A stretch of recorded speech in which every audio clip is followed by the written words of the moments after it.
ప్రధాని నరేంద్ర మోదీ ఇవాళ ఏపీలో పర్యటించబోతున్నారు. 2 ప్రాంతాల్లో జరిగే ఎన్నికల సభల్లో పాల్గొంటారు. రాజమహేంద్రవరంలో విజయ శంఖారావం పేరుతో నిర్వహించే బహిరంగ సభకు మోదీ హాజరవుతారు. నారా లోకేష్, పవన్ కళ్యాణ్తో కలిసి దగ్గుపాటి పురంధేశ్వరికి మద్దతుగా ప్రచారం నిర్వహిస్తారు మోదీ. ఇందుకోసం ఆయన ఇవాళ మధ్యాహ్నం 1:35 ఛత్తీస్గఢ్లోని జగదల్పూర్ ఎయిర్పోర్ట్ నుంచి బయలుదేరుతారు.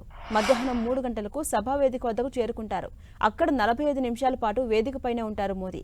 రాజమహేంద్రవరంలో సభ ముగిసిన తర్వాత ప్రధాని మోదీ అనకాపల్లికి వెళ్తారు. టీడీపీ అధినేత చంద్రబాబుతో కలిసి ప్రచారం నిర్వహిస్తారు. జాతీయ రహదారికి సమీపంలో సుమారు 80 ఎకరాల్లో ఈ బహిరంగ సభకు ఏర్పాట్లు చేశారు. ఇక 8వ తేదీ ఉదయం రాజంపేట లోక్సభ నియోజకవర్గంలో కూటమి అభ్యర్థులకు మద్దతుగా ప్రచారం చేయబోతున్నారు ప్రధాని మోదీ. పీలేరు మండలం కలికిరి వద్ద నిర్వహించే బహిరంగ సభకు హాజరు కానున్నారు. ఇదే సభలో టీడీపీ అధినేత చంద్రబాబు, జనసేన చీఫ్ పవన్ కళ్యాణ్తో కలిసి ఎన్నికల ప్రచారంలో పాల్గొంటారు. అదే రోజు సాయంత్రం 5 గంటలకు విజయవాడ ఇందిరాగాంధీ మున్సిపల్ మైదానం నుంచి బెంజ్ సర్కిల్ వరకు రోడ్ షోలో మోదీ పాల్గొంటారు.